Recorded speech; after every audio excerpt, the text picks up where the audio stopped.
you guys know she's been on tour, and part of her tour is her book. So she's been promoting her book. It's called 107 Days. I can't lie, it seems pretty interesting. I know that, a lot of y'all don't necessarily care for Democrats or liberals and all of this stuff. I'm not a Kamala Harris fan, but based off of how she's been, I think she's been doing a great job. I think that, listen, I know that this is going to sound crazy coming from me because it's always supposed to be up and scorched earth. If you identify as a Republican or conservative, you're not supposed to give anybody credit that's liberal. You're not supposed to be objective when it comes to looking at issues. You only supposed to be angry and mad at them the whole time. I'm not that type of person. I have an opinion. I think that everything that they do as far as what they try to push to us from a voter's perspective is wrong. However, I'm able to objectively separate the issues from the person. And I believe that Kamala Harris is doing an incredible job marketing her book. I think she's working it. She's going from all of the podcasts.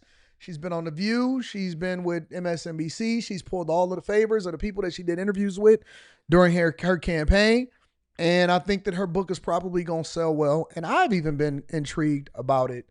I'm tempted to buy it so that I can read it. I would never read it without buying it because I still believe in doing the right thing. But I think that she's doing a really good job in promoting her book. Anyways, neither here nor there. She appeared on The View. And she were having conversations with the ladies, with the lunch ladies on The View. And she was talking about several different issues, one of which is the fact that somebody on The View asked her, I think it was Joy Behar, asked her, and she says, I think you lost because of sexism and racism. And she had an answer for that. And so I want to present that to you guys. I think it's around 3 minutes or something like that. Let me see. Was it 3 minutes? Let's just play the whole thing. Why not just play the whole thing? To me. That's true.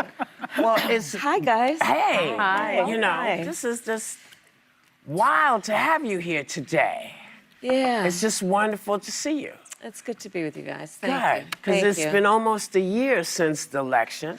Yes. We're going to get into everything that's been going on since. You look good. Wait a minute. This ain't the clip. This is not the clip. Let me go and find the clip. Let me find it. View.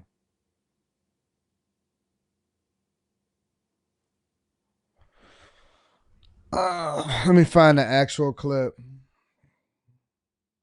Was it yesterday that she was on the show? Let me see. For broadcast.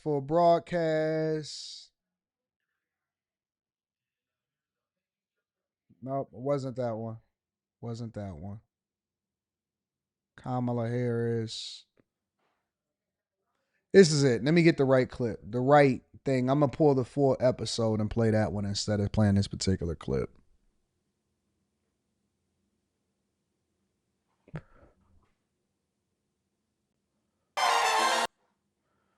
Such lunch lady music.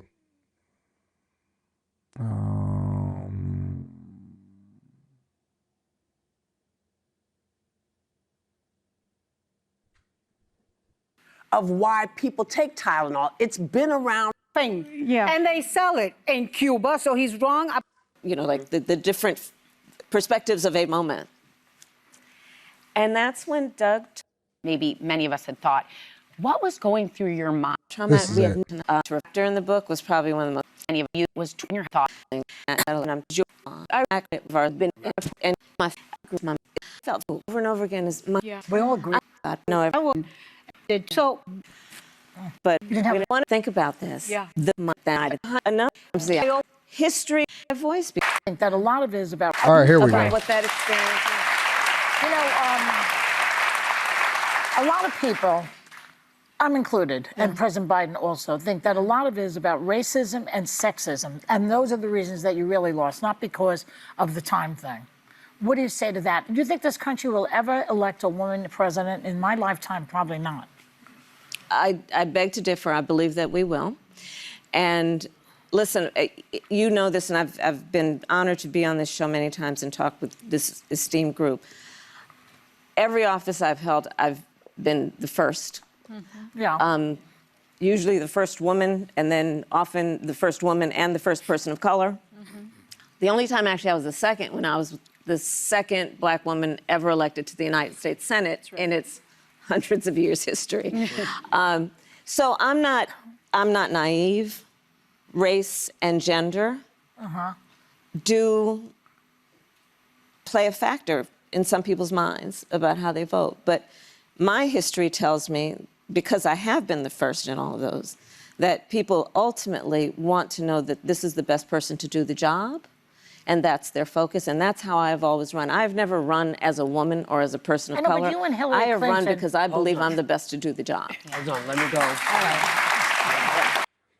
I 100% agree with the fact that she 100% stopped her in her tracks and checked her and kind of gently. I think she handled that question beautifully, 100%. Again, and I'm not a Kamala Harris fan. I would never vote for her for any particular office.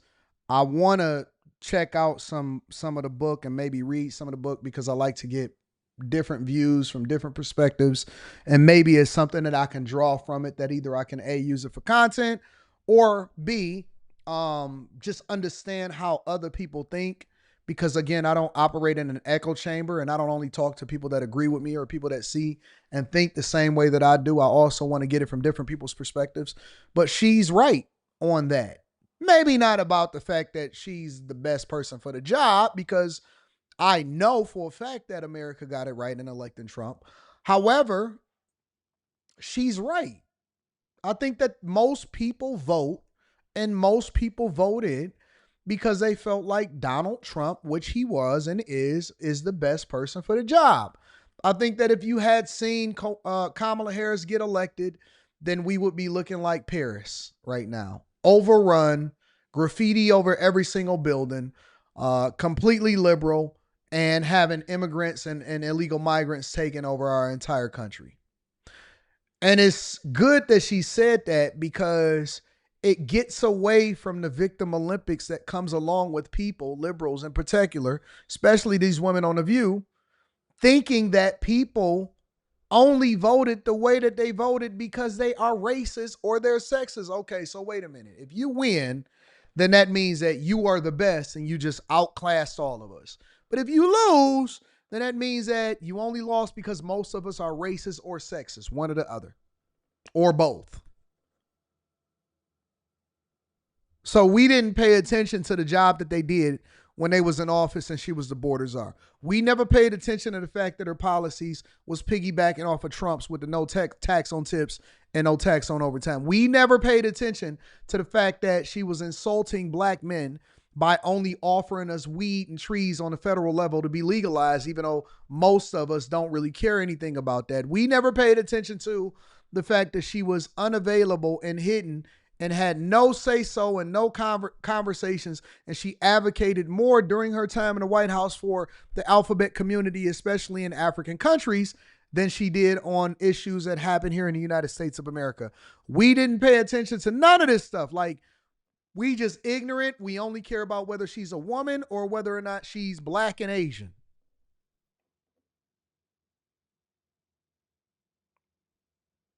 And I can appreciate that Kamala Harris shut that down from the women on The View. Being objective, whether I like her or I don't like her, whether I was going to vote for her or don't vote for her, stop trying to use this racism trope, this sexism trope, and trying to justify whether or not the person was the best person for the job. We tired of it. We are so tired of the victim Olympics. I don't like it. I don't like it. We're coming right back with more with Kamala Harris. Question. Madam Vice President, before the election, 2/3 of Americans felt that the country was on the wrong track, according to an NBC poll. On issues like the border, cost of living, the perception of crime, 43% of Americans felt like Joe Biden's policies had personally hurt them. understanding that many people saw you as an extension of Joe Biden, were there glaring warning signs that when there's only two options to vote on that you missed going into Election Day? You know, I write about it, as you all know, in the book, and I know that's probably the first chapter you read is my chapter on The View. But it really, the book is about a reflection. And that day in that interview, for me, really was symbolic of the issue. It did not create the issue, but it was symbolic of the issue, which is that I'm a loyal person. And I didn't fully appreciate how much people Choosing wanted her words to know there was a carefully. difference between me and President Biden. I thought it was obvious.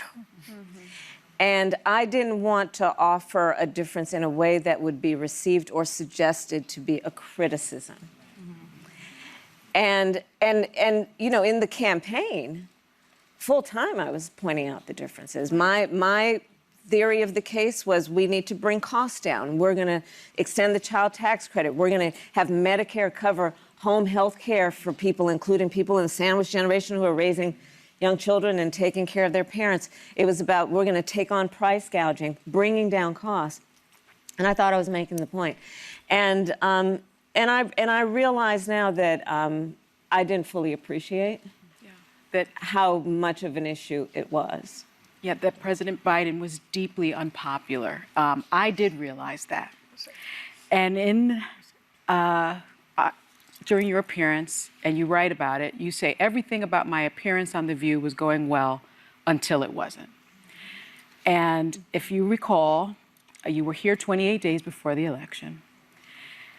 And I asked you if there was anything you would have done differently than President Biden during the past 4 years. And you said, quote, there is not a thing that comes to mind, end quote. You write you had no idea, you just pulled the pin on a hand grenade. In the moment, I knew. The Trump campaign weaponized your answer against you, my question. And some, including James Carville and Jake Tapper, point to that answer as a turning point in your candidacy. Do you think that moment tipped the election? No. No. Good, because Sonny doesn't want to take the blame.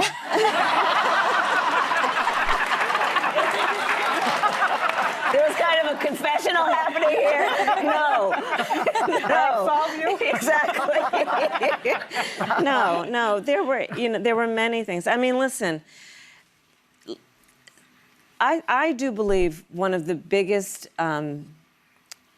deciders of the outcome of that election was that the American people were sick of things being so expensive.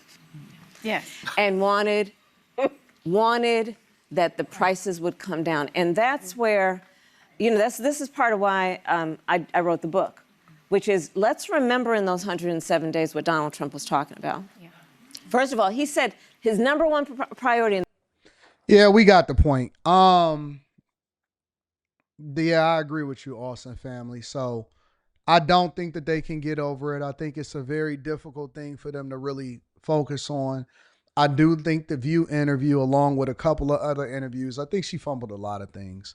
Aside from the fact that obviously she wasn't the best candidate for the job, aside from the fact that it's important to note that they did not run a primary, and I really thought that they thought that Biden would be able to get reelected, and then ultimately he would be able to pass on his presidency to Kamala Harris. I think that that's what the real play was.